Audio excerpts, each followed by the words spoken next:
happen to everyone. You go on vacation and it rains.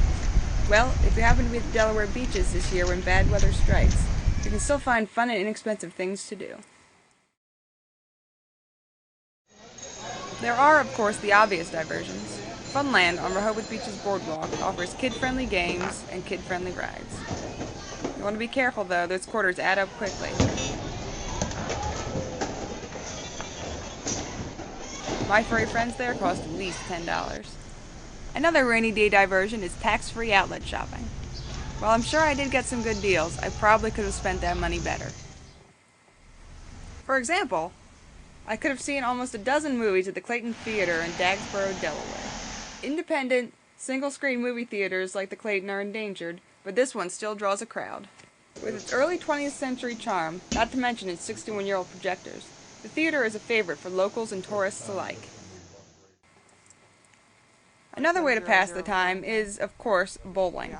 Millsboro is home to Lower Slower Delaware's finest alley, Millsboro Lanes. Let's see how I fared on this trip. Perfect form, good speed. But somehow I ended up with a split. Final score was a 72. That's out of 100, right? No? Maybe I'll stick to skee ball.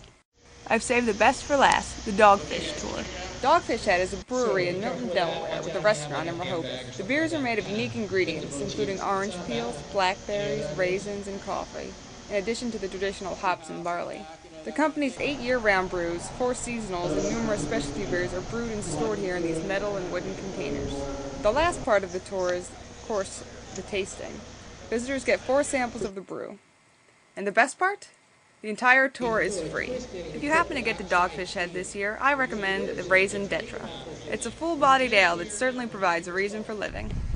And if those activities don't interest you, you can always go to Lewis to the Cape May Lewis Ferry and hope the weather's better in New Jersey. Well, that's all for this week. Join us next week on the Road.